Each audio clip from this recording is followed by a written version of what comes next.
ফেনী নিম্নাঞ্চল প্লাবিত হওয়ার খবর জানাতে সরাসরি যুক্ত হচ্ছেন সহকর্মী জহিরুল হক মিলু। মিলু, মুহুরী নদীর বন্যা নিয়ন্ত্রণ বাঁধ ভেঙে এখন সেখানকার সবশেষ পরিস্থিতি কি হয়েছে আপনি আমাদের জানাবেন।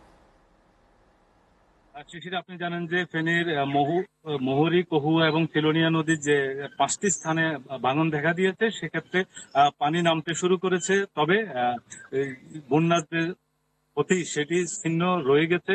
আমি এখন যেখানে দাঁড়িয়ে আছি সেটিও একটি ভাঙন এলাকা। এটি দৌলতপুরে অবস্থিত। এর বাইরে হচ্ছে এখানকার আরো 4টি স্পটে ভাঙন দেখা দিয়েছে এবং এই ভাঙন এলাকা পরিদর্শন করেছেন এখানকার স্থানীয় সংসদ সদস্য এবং পানি সম্পদ মন্ত্রী ঘটনাস্থল পরিদর্শন করেছেন এবং সাধারণ মানুষ তাদের যে ক্ষোভ, যে দীর্ঘদিনের যে ক্ষোভ, সেটি মন্ত্রীর সামনে প্রদর্শন করেছে। তারা এখানকার পুনর্বাসন, তারা একটি স্থায়ী সমাধান চায়, তারা ত্রাণ চায় না। তারা মন্ত্রীকে এই বিষয়টি বলেছেন এবং মন্ত্রী আশ্বস্ত করেছেন যে একটি একটি রক্ষণাবেক্ষণের জন্য একটি প্রকল্প নেওয়া হয়েছে এবং নদী খননের কাজ শুরু করবে এবং দীর্ঘমেয়াদী এরও সুফল পেতে পারে এলাকাবাসী।